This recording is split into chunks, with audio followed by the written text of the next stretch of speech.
Beirut, 1985.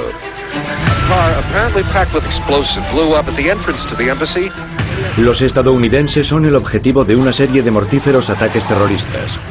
Hay cientos de muertos y han tomado como rehén al número 1 de la CIA en Oriente Medio. William Casey, el director de la CIA, decide saltarse las normas y contragolpear. Quería vengarse. Fue una operación que no se registró. Es una misión secreta, aún no reconocida por el gobierno estadounidense, en la que presuntamente Casey aprueba el asesinato del hombre al que considera responsable de los ataques a sus compatriotas.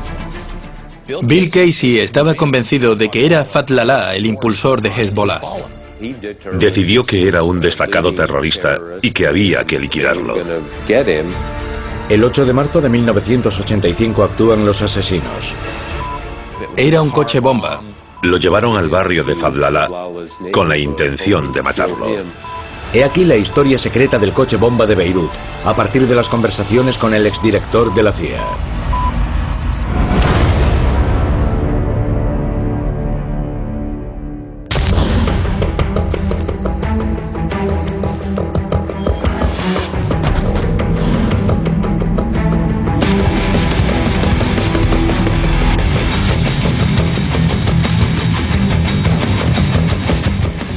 CIA al descubierto, la bomba de Beirut.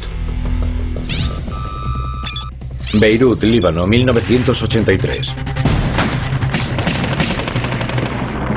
La capital de este pequeño estado de Oriente Medio sufre la devastación de años de conflictos.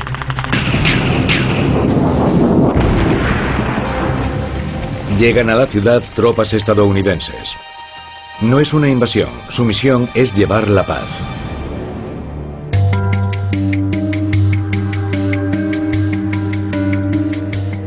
En la ciudad también hay una destacada presencia de la CIA. Los agentes que operan fuera de la embajada están allí para afrontar un problema creciente en Beirut: el terrorismo. 18 de abril de 1983. Se ha convocado una reunión secreta para comentar esta amenaza. Preside la reunión Robert Ames, el principal analista de la CIA sobre Oriente Medio. Un hombre al que consideraban un experto en organizaciones terroristas y en la política de Oriente Medio. Posiblemente fuese el hombre con más información sobre Oriente Medio. Ames ya estaba introducido en la OLP y lo habían trasladado a Beirut en secreto como asesor sobre la amenaza terrorista. Ese día también está en el edificio la cooperante Ann Damaral. Los trabajadores de la embajada sabían que había agentes de la CIA. Lo que quizá no supieran es quiénes eran.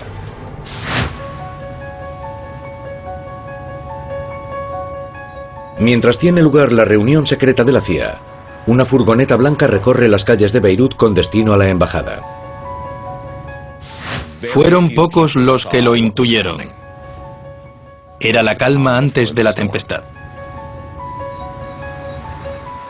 Mientras viví en Beirut, nunca imaginé que yo pudiera ser un objetivo. No parecía una amenaza, nos cogió a todos desprevenidos. El conductor logra entrar en el garaje subterráneo del edificio de la embajada.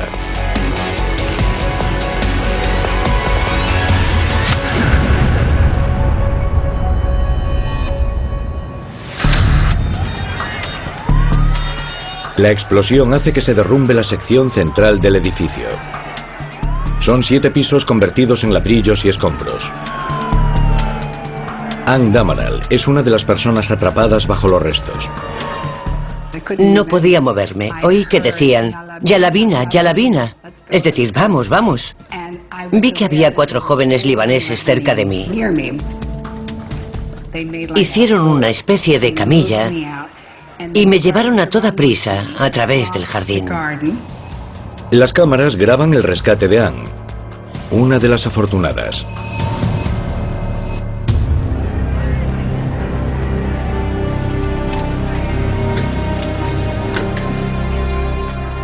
El ataque causa 200 heridos. Mueren 63 personas, 17 de ellas estadounidenses. La noticia del ataque a la embajada sacude a los Estados Unidos. CBS Evening News, Dan Rather reporting. The U.S. Embassy in Beirut tonight is a floodlit scene of death and devastation. Much of the 7-story building is rubble, and in that rubble, possibly more victims of a massive terrorist car bomb. The Pentagon says 1 U.S. Marine and 2 U.S. Army soldiers are... Yo era un joven marine y al ver las noticias pensé, vaya, ese es mi destino. El coche bomba en la embajada fue una sorpresa. Creo que nadie era consciente del tipo de defensa que necesitaba la embajada ante las bombas que podían montar. Sobre todo si las transportaban agentes suicidas. This cowardly act has claimed a number of killed and wounded. It appears that there are some American casualties, but we don't know yet the exact number or the extent of injury. Es un golpe particularmente duro para la CIA. La mitad de los estadounidenses muertos trabajaban para la agencia. Desde el punto de vista de los terroristas fue un éxito enorme. Liquidó la central de la CIA, mató a Bob Ames. Su muerte fue desastrosa. El director de la CIA dijo que si había alguien irreemplazable en los servicios de inteligencia, ese era Bob Ames.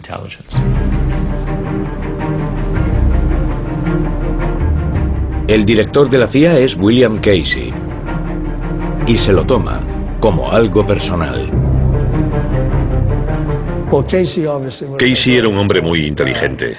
Le gustaba asumir riesgos. No es lo mismo que ser un jugador. Era una persona intimidante. Tenía mucho genio con los que se acobardaban. No se andaba con tonterías. Creo que en muchos aspectos era un tipo salvaje. No escuchaba a los moderados, a los dialogantes. Casey emplea todos los recursos disponibles de la CIA en la caza de los responsables del ataque a la Embajada de los Estados Unidos. Con el director Casey, la CIA alcanzó el nivel máximo de sofisticación de toda su historia. Se encarga a los agentes que hablen con sus confidentes. Se convocan docenas de reuniones urgentes de los máximos funcionarios de la CIA y se encarga a los analistas la revisión de miles de mensajes interceptados. Pero antes de que Casey logre identificar al enemigo, este vuelve a golpear.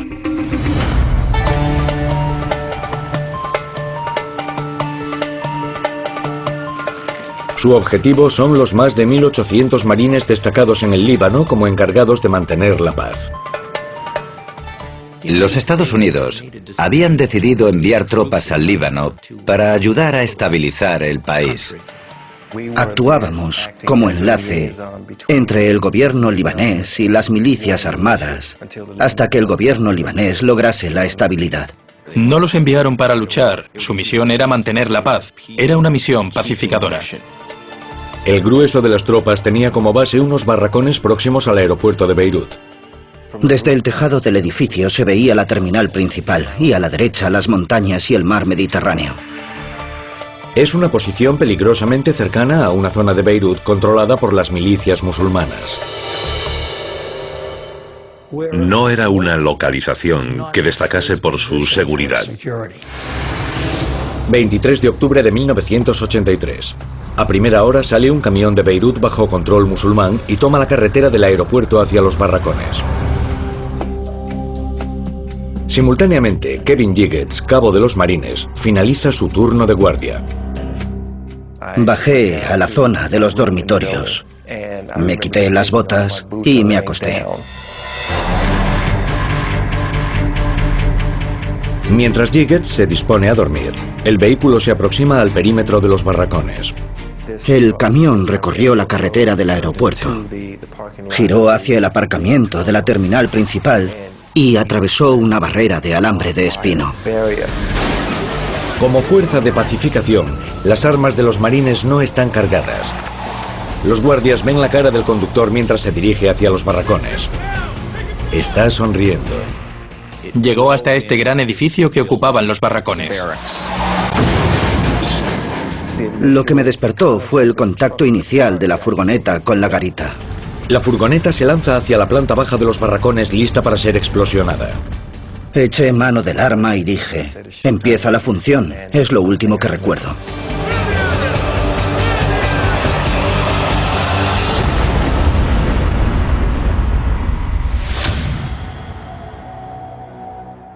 Es la explosión no nuclear más grande desde la Segunda Guerra Mundial. La detonación levantó el edificio de sus cimientos y los pisos fueron derrumbándose uno encima de otro. El edificio queda arrasado. Fue algo tremendo, no habíamos visto nada igual. En la furgoneta había unos 5.500 kilogramos de explosivos. Fue muy sencillo. Un vehículo de gran tamaño, lleno de explosivos, que se acerca a la entrada de los barracones y explosiona. No fue muy complicado. Fue una operación muy bien realizada. Mi primer recuerdo es cuando me rescataron de los escombros 2 marines blancos. Solo sentí dolor cuando me levantaron. Giggets tiene las 2 piernas rotas y quemaduras y cortes en todo el cuerpo. Es un edificio de 9 pisos reducido a escombros.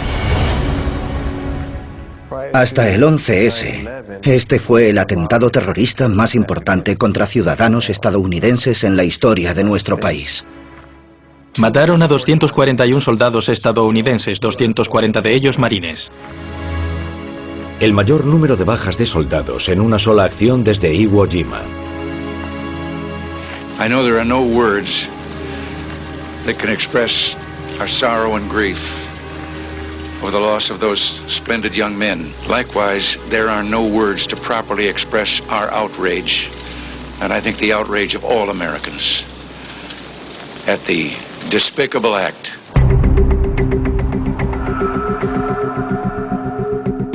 En Washington presionan a William Casey y a la CIA para que encuentren a los terroristas. El problema es que todavía no se ha reivindicado la autoría. Pero al cabo de unas horas, una agencia de noticias francesa recibe el comunicado de un grupo que se autodenomina Yihad Islámica, que en árabe significa Guerra Santa.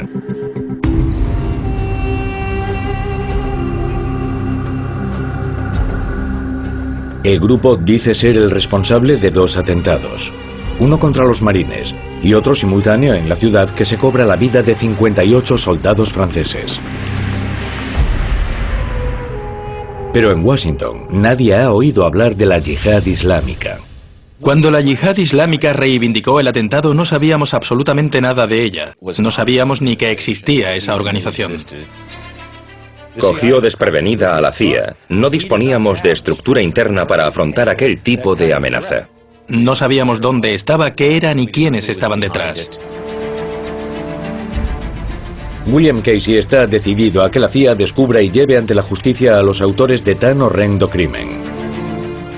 Y según algunos, sobrepasará los límites de la ley para conseguirlo. El hombre que elige Casey para encontrar a los responsables es el agente Robert Bayer, un veterano en Oriente Medio. Se trata de no perder a más agentes y las instrucciones a Bayer son sencillas. Cuando salí de Washington, las órdenes fueron: sigue con vida. Pase lo que pase, sigue con vida. No importa que no nos envíes informes, no importa lo que hagas, pero que no te maten ni te secuestren. Fueron unas órdenes sencillas. Bayer despega y se encuentra con un Beirut caótico. El único modo de entrar era un helicóptero Black Hawk.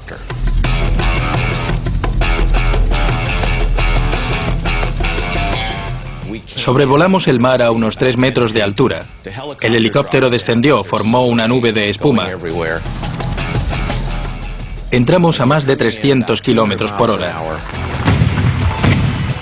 Había bombardeos, zonas de Beirut en llamas. Aquello era el infierno.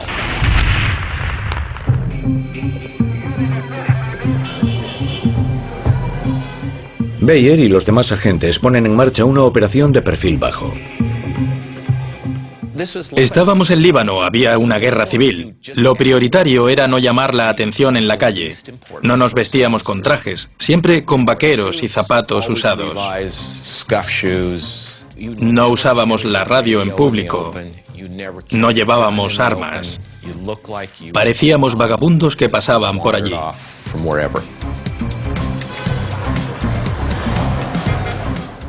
Conducíamos coches viejos, con agujeros de balas, con las ruedas lisas. La mejor solución era cambiar de coche cada día. Llegué a conducir un taxi. Era un viejo Mercedes con muchas manos de pintura, abollado, que se dedicaba al transporte público. No había límites ni leyes. Era increíble, teníamos todo el dinero que necesitábamos. Podíamos comprar un apartamento como si nada. Calculo que tendríamos 12 apartamentos y casas. Nos movíamos de uno a otro todas las noches, no estábamos nunca en el mismo lugar. Bayer, que habla árabe con fluidez, es el encargado de recoger información en las calles. Recogíamos información en los coches, vigilábamos algunos lugares, veíamos entrar y salir gente. El trabajo de inteligencia de Bayer empieza a dar sus frutos. Reciben información sobre la yihad islámica. Esa información los conduce a los líderes religiosos de una de las principales sectas islámicas del Líbano, los chiíes. Sabíamos que había un grupo de clérigos chiíes que se formó en 1982. Fuimos testigos de su formación, de sus entradas y salidas. No disponíamos de nombres, pero lo básico era que la clase religiosa se estaba uniendo a este movimiento islámico de resistencia. Los chiíes son minoría en el mundo musulmán, pero en el Líbano suponen la mitad de la población musulmana. Además, pertenecen a la misma rama del Islam que el gran enemigo de los Estados Unidos en Oriente Medio, Irán.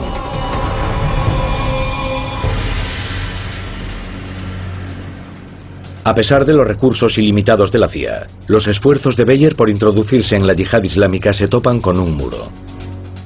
Esa gente era muy buena. No se dejaban ver nunca. Trabajaban en pisos de Beirut. No tenían nombres, no tenían un despacho, no tenían números de teléfono. Pronto descubrimos que se trataba de una organización con una estructura muy sofisticada. En mi opinión, eran casi tan buenos como nosotros. Era una organización familiar, imposible de penetrar. Por ello, William Casey decide recurrir al único amigo del país en la región, Israel. Israel es un aliado muy cercano, tanto en la política como en el espionaje. Trabajamos con ellos como si fuesen nuestros hermanos en ambas cosas. El Mossad, el servicio de espionaje israelí, realiza operaciones propias en el Líbano. Y le pasa a Casey la información de que dispone. El informe israelí dice que está involucrada una organización dentro del Líbano.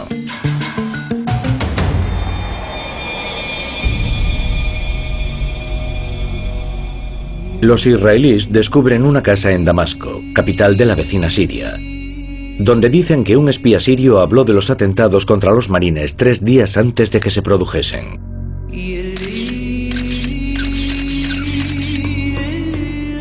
En esa reunión estuvo presente un hombre con aspecto de abuelo, con un turbante negro y una túnica marrón. Según los israelíes, es una figura clave en el movimiento chií del Líbano, Mohammed Hussein Fadlallah. La información recabada por la CIA y los israelíes indicaba que Fadlallah, un militante chií, estaba en medio y, presuntamente, estaba implicado en los principales atentados de Beirut, entre ellos el coche bomba contra los barracones de los marines. Fadlallah había nacido y crecido en Irak, pero su vida adulta se desarrolló en el Líbano. Es muy crítico con la presencia de los Estados Unidos en la región. Mohammed Hussein Fadlallah pasó a formar parte de la coalición antioccidental, por decirlo de algún modo. Es un ayatolá. Concedía fatuas que decían, sí, es lícito el uso de la fuerza para expulsar a una potencia ocupante. Casey acaba convencido de que Fadlallah tiene que estar relacionado con los atentados y ser una figura clave en la yihad islámica. Por fin, Casey tiene un objetivo. Para algunos, Casey pone en marcha una operación para asesinar al hombre que cree que ha ordenado la muerte de cientos de estadounidenses. En los meses posteriores al atentado de los barracones, el presidente Reagan tranquiliza al mundo y dice que los Estados Unidos mantendrán el rumbo. The people of Lebanon must be given the chance to resume their efforts to lead a normal life, free from violence, without the presence of unauthorized foreign forces on their soil. And to this noble end, I rededicate the efforts of the United States. Pero lo cierto es que ni los militares ni el pueblo estadounidense desean involucrarse en otro Vietnam. Los militares decidieron que no volverían a permitir que los políticos condujesen a sus hombres a una guerra que no contaba con el apoyo de los ciudadanos. Nadie quería más asesinatos. William Casey, el director de la CIA, contempla una operación contra el clérigo libanés Mohamed Fadlallah, del que sospecha que es el líder de la organización terrorista responsable de los atentados contra los americanos. Pero antes de que puedan contragolpear, los Estados Unidos se verán nuevamente humillados. 7 de febrero de 1984. Solo 4 meses después del atentado contra los marines, los Estados Unidos inician la retirada total de sus fuerzas en el Líbano. En la CIA hay muchos que creen que se envía a los terroristas el mensaje erróneo. La retirada de los marines de Beirut fue vista como una importante victoria para los malos. Se les decía a los terroristas de la región que la administración Reagan era un tigre de papel. Casey decide que es asunto de la CIA vengar este desprestigio. Casey se sentía derrotado porque era parte de la administración que convenció a Reagan para que enviase a los marines. Pero para contraatacar, primero tiene que reconstruir la dañada capacidad de la agencia en el Líbano.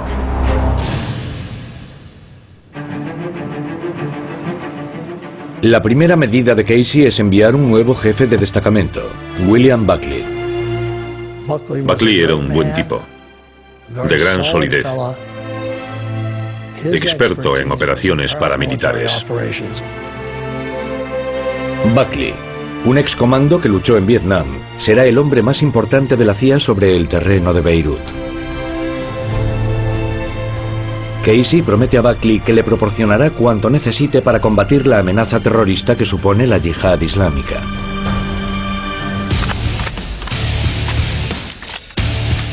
Buckley intensifica la instrucción paramilitar en la CIA, el rescate de rehenes y la protección de altos cargos. Instruye a espías libaneses para que colaboren con sus equipos.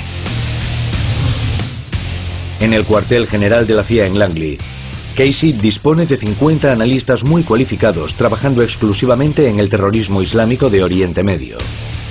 De esta descomunal operación, Buckley y Casey obtienen informaciones vitales. Llevó mucho tiempo descubrir qué pasaba. Descubrimos que la yihad islámica no era una organización, que solo habían tomado prestado el nombre. Resulta que la yihad islámica no es un único cuerpo. Es el nombre de una gran red de grupos de militantes chiíes. La CIA descubre que el responsable de los atentados con objetivos americanos es solo uno de estos grupos. Ese grupo se transformará en una de las organizaciones radicales más peligrosas que surgieron nunca en Oriente Medio. Pero en 1984 empezaban a referirse a ellos mismos con un nombre. Se hacían llamar el Partido de Dios, en árabe, Hezbollah.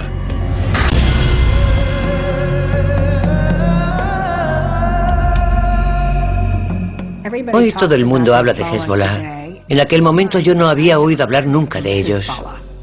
En abril de 1983 desconocíamos que hubiese una Hezbollah, ni existía el nombre. Es ahora, después de los atentados, cuando el grupo empieza a utilizar ese famoso nombre.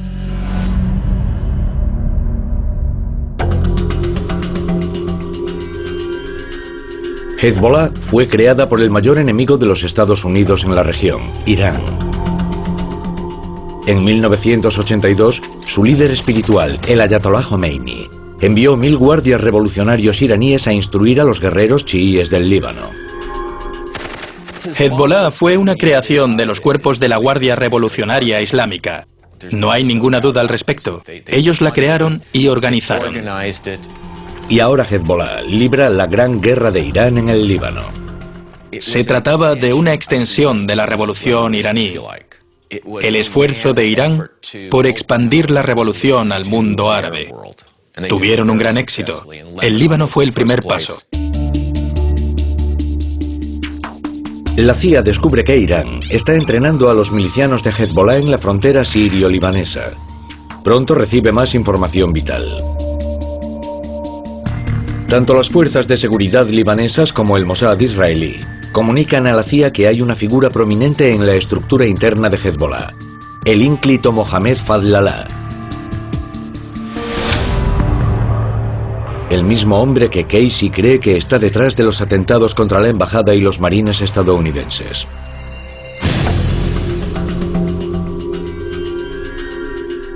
Casey se convence de que el mejor modo de golpear a Hezbollah y enviar un mensaje claro a los enemigos de los Estados Unidos es matar a Fadlallah. Pero Casey encuentra complicaciones. La ley prohíbe los asesinatos selectivos.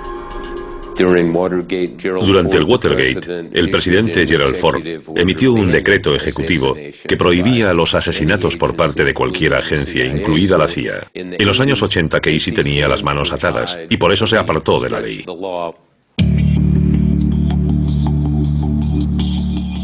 En Washington, Casey recurre al formidable equipo legal de la CIA para convencer al presidente Reagan y cambiar la ley.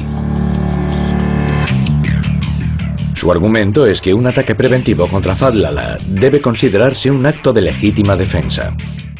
Dicho de otro modo, si hubiésemos matado a Hitler en los años 30, quizá no habrían muerto 20 millones de personas en la Segunda Guerra Mundial. Es un muy buen argumento.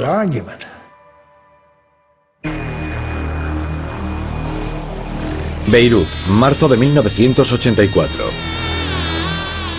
De vuelta en Beirut, Buckley tiene que afrontar un problema mucho más inmediato. Los terroristas han empezado a tomar rehenes. Hezbollah empezó a secuestrar ciudadanos estadounidenses para lograr que los Estados Unidos se fuesen de Oriente Medio. Hay grupos de hombres armados que secuestran occidentales, sobre todo estadounidenses, en las calles de Beirut. Casey comprende que la CIA tiene que actuar.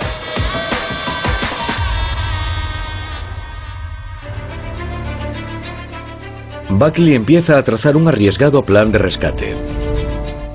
Su idea era colocar gente sobre el terreno, enviar las fuerzas Delta para rescatar a los rehenes.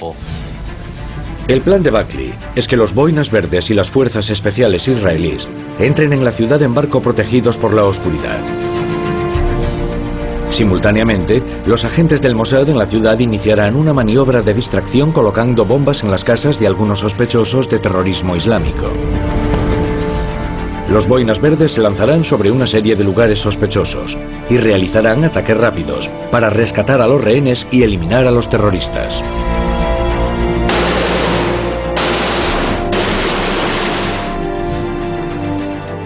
A pesar de ser un plan peligroso y osado, Buckley cree que tiene el éxito asegurado por su propia naturaleza, el de ser un ataque sorpresa. El 15 de marzo de 1984, Casey le da luz verde a Buckley.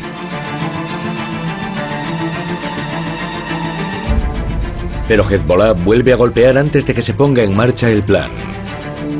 Y esta vez, el objetivo de los terroristas es la propia CIA.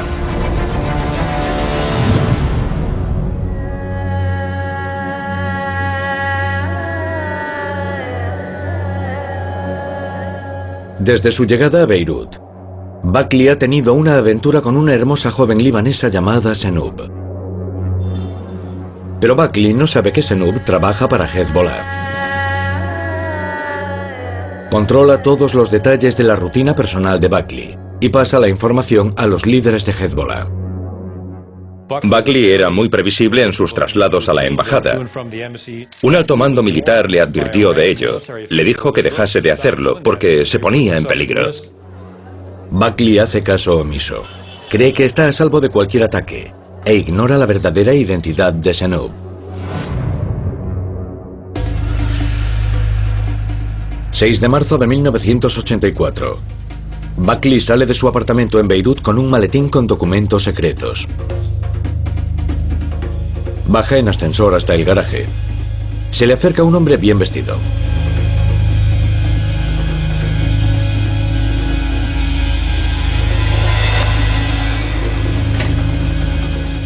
El hombre se pone en acción en el sótano. Le golpeó la cabeza con un maletín que tenía dentro algo duro. Lo cogieron, lo metieron en el maletero de un coche y se lo llevaron a los barrios del sur.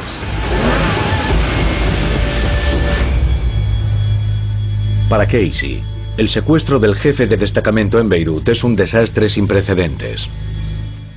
Provocó un terremoto para Casey y la CIA.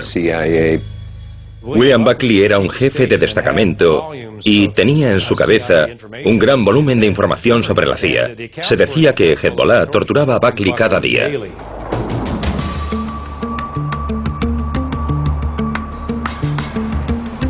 En septiembre, los secuestradores envían a la CIA pruebas de que Buckley está vivo.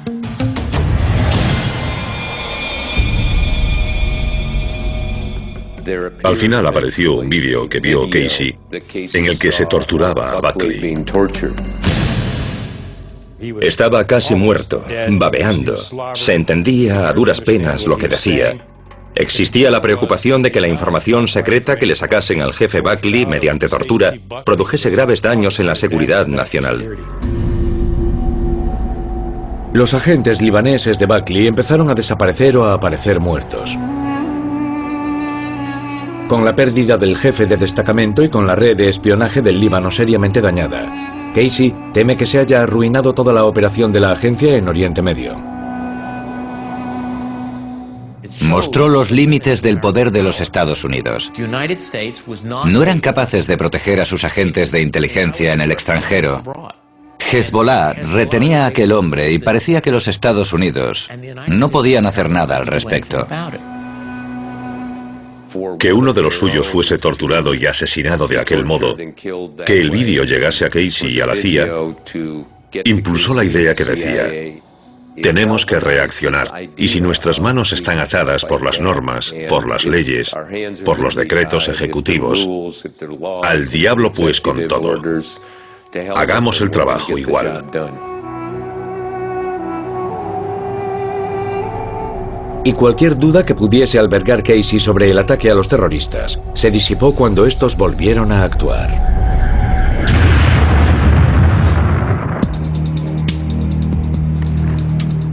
Hezbollah lanzó un coche bomba contra el edificio anexo a la embajada de los Estados Unidos que dejó 24 muertos y 90 heridos.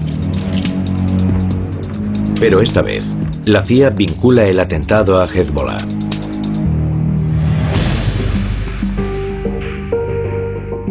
Casey utiliza unas extraordinarias y secretas fotografías aéreas que muestran que había una furgoneta idéntica a la empleada en el atentado en un campo de entrenamiento de Hezbollah en el desierto libanés. Las fotografías revelan una copia exacta de las barreras de hormigón que protegían el anexo de la embajada. Y entre los obstáculos había huellas de ruedas. Si te fijabas lo suficiente, veías que el trayecto que realizaba el vehículo era exactamente igual al que había delante del edificio anexo a la embajada en Beirut. No hay duda alguna. Los iraníes dirigen una escuela de coches bomba para los terroristas de Hezbollah. Casey deja clara su postura en Washington. Tienen que cortar la cabeza de la serpiente de Hezbollah y matar al hombre que creen que es su líder, Mohamed Fadlallah. En noviembre de 1984, el presidente Reagan firmó algo que se llama hallazgo. Un hallazgo es un documento que significa que el presidente ha encontrado que una cierta actividad secreta interesa a la seguridad nacional. El decreto no implica que la CIA pueda llevar a cabo asesinatos, sino que puede adiestrar a agentes locales que tienen la capacidad de hacerlo. Esto da a Casey cierto margen de maniobra. Casey puede autorizar el asesinato, pero la CIA no debe involucrarse directamente. El veterano periodista Bob Woodward afirma que eso es lo que hace Casey a continuación. Fue una operación que no se registró. La CIA no estuvo directamente implicada, aunque Casey sí lo estuvo. Las operaciones encubiertas han estado siempre a disposición de los presidentes cuando no desean utilizar a las fuerzas estadounidenses. Según Woodward, Casey busca un tercer agente que ejecute el asesinato. William Casey buscó en todas partes un socio que lanzase un ataque contra el liderazgo de Hezbollah en el Líbano. Y ese socio fue Arabia Saudí. A pesar de que lo niegan los gobiernos de Arabia Saudí y los Estados Unidos, Woodward afirma que a principios de 1985 el rey de Arabia ordena a su embajador en los Estados Unidos, el príncipe Bandar, que coopere con Casey en todos los aspectos. Casey y Bandar se vieron en una de las clásicas reuniones secretas de la CIA en la casa de Bandar y salieron al jardín. Según Woodward, los saudíes, al igual que Casey, creen que Fadlallah es el líder de Hezbollah y acceden a financiar la operación. Casey le entrega a Bandar una tarjeta con un número de cuenta y le dice que transfiera $3 millones para la operación. Casey acepta que los saudíes tomen el control operativo y acuerdan utilizar a un exagente de las SAS británicas como jefe de la misión. La operación la planearon la inteligencia saudí, un exoficial de las SAS británicas y Casey. Febrero de 1985. Llega a Beirut el oficial de las SAS. Recluta agentes libaneses para llevar a cabo la misión y mantener a la CIA al margen. El objetivo era que el trabajo lo hiciesen los libaneses, que fuesen las botas en el terreno, por así decirlo, que encontrasen a los líderes de Hezbollah y se encargasen de ellos.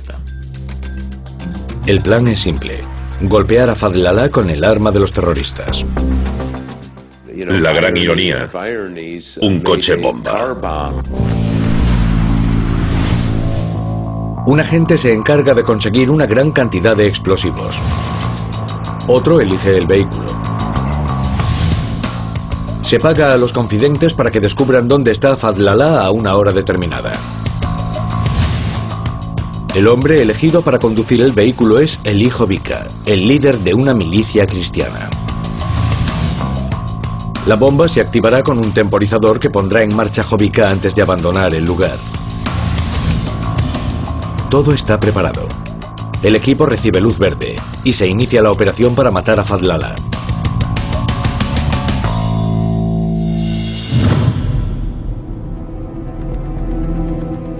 ...8 de marzo de 1985... entra una furgoneta en el populoso barrio de Bir al-Abed, en el sur de Beirut.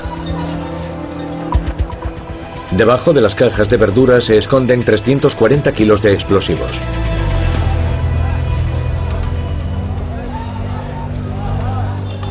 El vehículo se para delante de la casa de Mohamed Fadlallah.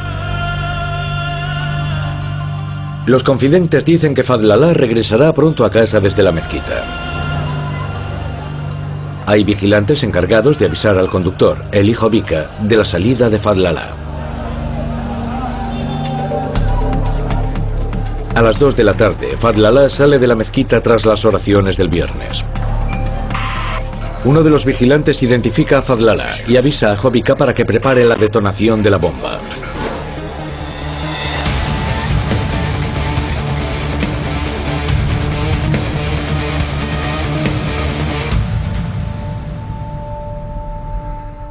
Pero una mujer se acerca a Fadlallah. Le plantea una pregunta religiosa.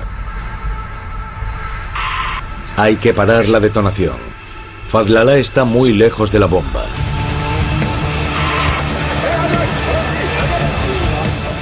Pero es demasiado tarde.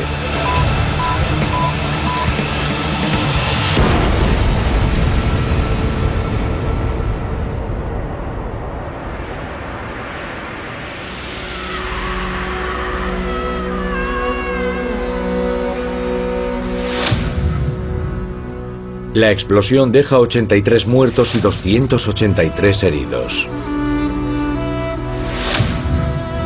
Las víctimas son principalmente colegialas, mujeres y niños.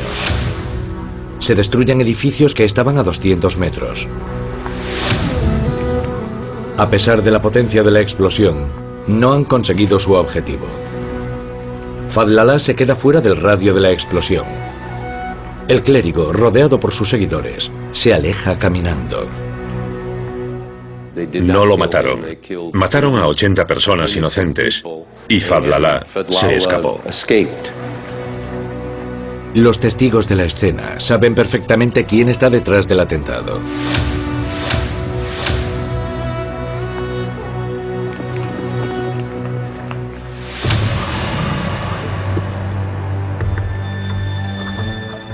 Casey recibe en el cuartel general de la CIA la noticia de que la operación ha salido terriblemente mal. El atentado contra Fadlallah marcó un punto de inflexión. Los que tenían dudas sobre los occidentales se convencieron rápidamente de que estábamos locos, de que íbamos a matarlos a todos sin razón alguna. Lo peor está por llegar. Después se descubre que las informaciones de la CIA sobre Fadlallah procedentes de Israel y fuentes libanesas no son ciertas. El hombre que ha intentado matar la CIA no es el jefe de Hezbollah. En los años siguientes, la agencia se entera de que Fadlallah no participó en ningún atentado terrorista contra los Estados Unidos. No había ninguna prueba, ni una sola, de que estuviese directamente implicado en los atentados contra Occidente o Israel. No fue en ningún momento miembro activo y operativo de Hezbollah.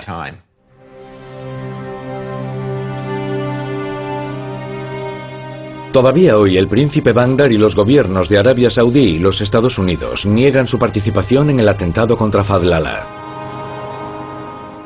Dicen que fue una operación que desarrollaron las milicias libanesas por su cuenta. Los que trabajaban con Casey en las altas esferas de la CIA también afirman que él no estaba implicado. Hay mucha gente que le ha atribuido esa operación a Casey, y no es cierto. Casey no tuvo nada que ver en ello.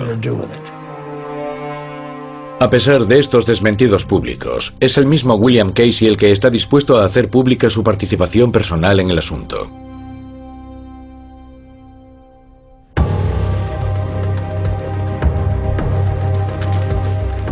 En los años previos a su muerte, en 1987, Casey acepta mantener varias entrevistas con el premiado periodista Bob Woodward. Me reuní y hablé con Casey 48 veces. Hablé con él por teléfono. Viajé con él en su avión de la CIA. Estuvimos solos. Comí con él en su casa. Desayuné con él en su casa. Woodward acaba revelando la implicación de Casey en el frustrado intento de asesinato en su libro Velo, las guerras secretas de la CIA. Lo que no sé es por qué Casey le contó a Woodward esta historia. Creo que Casey se sinceró con Woodward para dejar un legado, para que la gente supiese lo que él quería que se supiese.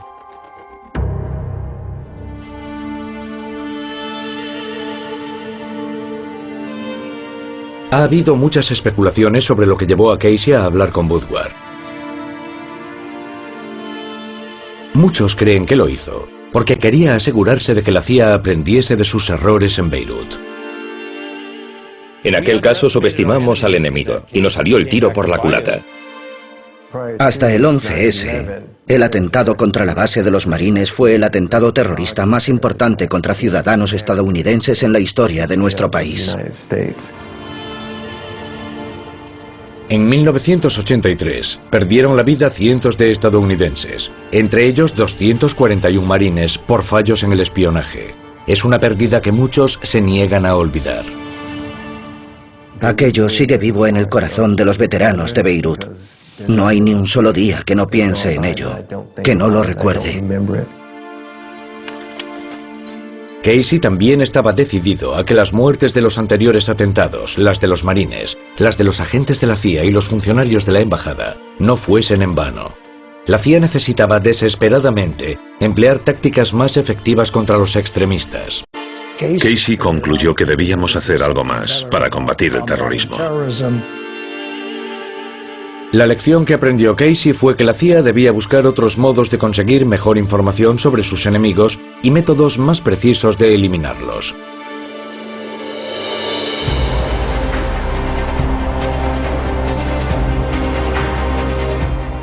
Un año después del atentado contra Fadlallah, Casey monta un nuevo departamento en la CIA, el Centro Antiterrorista. Hubo una fusión entre la gente del espionaje y la de la Dirección de Inteligencia. Trabajaron juntos por primera vez en la historia. Y eso supuso una revolución. Esta revolución en la agencia garantiza que, a diferencia de Beirut, la CIA tendrá siempre a sus mejores agentes sobre el terreno, proporcionando información de calidad que llegará directamente a los mejores analistas de la agencia. No volverán a cometer los errores de Beirut, donde se vieron obligados a confiar en el espionaje extranjero y en los libaneses para llevar a cabo sus misiones.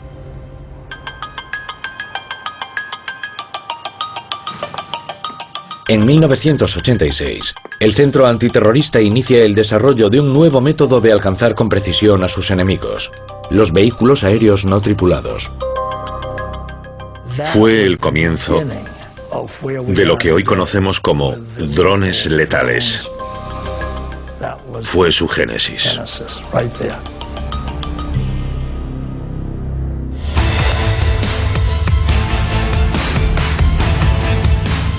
Esta idea, surgida de métodos tales como los coches bomba, desembocaría en el desarrollo de drones muy sofisticados.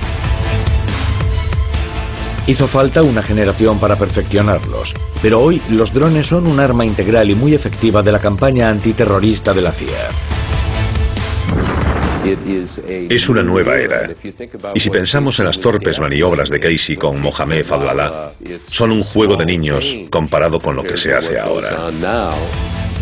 La CIA continúa evolucionando a la vista de las nuevas amenazas terroristas y ha alcanzado logros sorprendentes. En muchos casos, son éxitos que están empezando a salir a la luz.